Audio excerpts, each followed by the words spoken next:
Menjadi pemimpin merupakan amanah besar yang telah diserahkan oleh umat kepada seorang khalifah. Sebab khalifah adalah wakil umat dalam menjalankan pemerintahan, kekuasaan, dan penerapan hukum-hukum syariah. Untuk memenuhi amanah tersebut, seorang khalifah tentu saja memiliki syarat-syarat yang wajib ada pada dirinya. Terdapat 7 syarat wajib atau syarat in'iqad atau syarat legal pada diri khalifah, sehingga ia layak menduduki jabatan khilafah dan akad baiat kepadanya dalam kekhilafahan menjadi sah. Jika kurang 1 syarat saja dari 7 syarat in'iqad tersebut, maka akad kekhilafahannya tidaklah sah. Pertama, khalifah harus seorang muslim. Jabatan khalifah tidak sah jika diserahkan kepada seorang kafir, tidak wajib pula menaatinya. Karena Allah Subhanahu wa Ta'ala telah berfirman, Allah sekali-kali tidak akan memberikan jalan kepada orang-orang kafir untuk memusnahkan orang-orang mukmin. Quran Surah An-Nisa ayat 141. Pemerintahan atau kekuasaan merupakan jalan yang paling kuat untuk menguasai orang-orang yang diperintah. Pengungkapan dengan kata lan yang berfungsi untuk menyatakan selamanya merupakan qarinah atau indikasi untuk menyatakan larangan tegas orang-orang kafir memegang suatu pemerintahan atas kaum muslim, baik menyangkut jabatan khilafah ataupun selainnya. Demikian pula, khalifah merupakan wali al-amri. Sementara itu, syarat untuk menjadi seorang wali al-amri haruslah seorang muslim. Allah Subhanahu wa Ta'ala berfirman, Hai orang-orang yang beriman, taatilah Allah dan taatilah Rasul, serta ulil amri di antara kalian. Quran Surah An-Nisa ayat 59. Apabila datang kepada mereka suatu berita tentang keamanan ataupun ketakutan, mereka lalu menyiarkannya, kalau saja mereka menyerahkannya kepada Rasul dan ulil amri di antara mereka. Quran Surah An-Nisa ayat 83. Kedua, khalifah harus seorang laki-laki. Tidak sah jika jabatan khalifah adalah seorang perempuan. Hal ini berdasarkan pada apa yang diriwayatkan oleh Imam Al-Bukhari dari Abu Bakrah yang berkata, ketika sampai berita kepada Rasulullah Shallallahu Alaihi Wasallam bahwa penduduk Persia telah mengangkat anak perempuan Kisra sebagai raja, beliau bersabda, tidak akan pernah beruntung suatu kaum yang menyerahkan urusannya kepada perempuan. Hadis riwayat Bukhari. Larangan menyerahkan urusan kepada seorang wanita di sini adalah indikasi atau qarinah yang menunjukkan bahwa tuntutan untuk meninggalkan tindakan menyerahkan urusan kepada wanita itu merupakan tuntutan yang bersifat tegas. Karena itu, mengangkat wanita menjadi wali al-amri hukumnya adalah haram. Ketiga, khalifah harus baligh.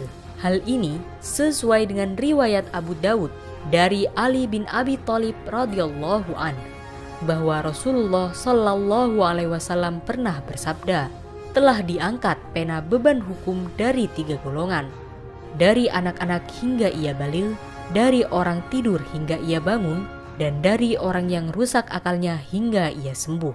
Hadis riwayat Abu Dawud. Orang yang telah diangkat pena beban hukum darinya tidak sah mengelola urusannya dan secara syar'i ia bukanlah seorang mukallaf. Karena itu, ia tidak sah menjadi khalifah atau menduduki jabatan penguasa selainnya, karena ia tidak memiliki hak untuk mengelola berbagai urusan. Keempat, khalifah harus orang yang berakal. Orang gila tidak sah menjadi khalifah. Hal itu sesuai dengan sabda Rasulullah Sallallahu Alaihi Wasallam yang artinya telah diangkat pena dari 3 golongan, yang diantaranya disebutkan hingga ia sembuh. Orang yang telah diangkat pena darinya bukanlah mukallaf, sebab akal merupakan manat at-taklif atau tempat pembebanan hukum dan syarat bagi absahnya aktivitas pengaturan berbagai urusan. Sedangkan khalifah jelas mengatur berbagai urusan pemerintahan dan melaksanakan penerapan hukum-hukum syariah. 5. Khalifah harus seorang yang adil. Orang yang fasik tidak sah menduduki jabatan khalifah. Adil merupakan syarat yang harus dipenuhi demi keabsahan kekhilafahan dan kelangsungannya. Sebab dalam hal kesaksian Allah Subhanahu wa Ta'ala telah mensyaratkan seorang saksi haruslah orang yang adil. Allah Subhanahu wa Ta'ala telah berfirman, "Dan persaksikanlah dengan 2 orang saksi yang adil di antara kalian." Quran Surah At-Tolak ayat 2. Khalifah memiliki kedudukan yang lebih tinggi daripada seorang saksi. Karena itu, lebih utama lagi jika ia harus seorang yang adil.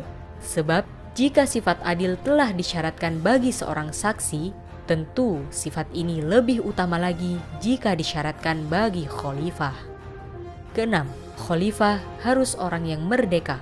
Seorang hamba sahaya adalah milik tuannya, sehingga ia tidak memiliki kewenangan untuk mengatur urusannya sendiri. Tentu saja, ia lebih tidak memiliki kewenangan untuk mengatur urusan orang lain. Apalagi kewenangan untuk mengatur urusan manusia. Maka khalifah tidak boleh dari seseorang yang tidak bebas menentukan kehendaknya sendiri. Ketujuh, khalifah haruslah orang yang mampu. Khalifah haruslah orang yang memiliki kemampuan untuk menjalankan amanah kekhilafahan. Sebab kemampuan ini merupakan keharusan yang dituntut dalam baiat. Orang yang lemah tidak akan mampu menjalankan urusan-urusan rakyat sesuai dengan Alkitab dan As-Sunnah. Yang berdasarkan keduanya lah ia dibaiat. Mahkamah Mazalim memiliki hak untuk menetapkan jenis-jenis kelemahan yang tidak boleh ada pada diri khalifah, sehingga ia bisa dinilai sebagai orang yang mampu dan termasuk ke dalam orang-orang yang memiliki kemampuan. Syarat-syarat keutamaan. Selain ketujuh syarat in'iqad tersebut, dimungkinkan terdapat syarat lain yang dapat menjadi syarat afdoliyah atau syarat keutamaan. Syarat ini boleh ada jika memang didukung oleh nas-nas yang sahih, yang merupakan derivasi dari hukum yang telah ditetapkan berdasarkan nas yang sahih. Jika suatu syarat tidak memiliki dalil yang mengandung tuntutan yang tegas, maka syarat itu merupakan syarat afdoliyah saja, bukan syarat in'iqad. Tidak ada dalil yang mengandung tuntutan yang tegas dalam syarat kekhilafahan, kecuali 7 syarat tersebut. Di antaranya adalah ketentuan khalifah harus dari kalangan Quraisy, khalifah harus seorang mujtahid atau ahli menggunakan senjata, serta syarat-syarat lain yang memiliki dalil yang tidak tegas.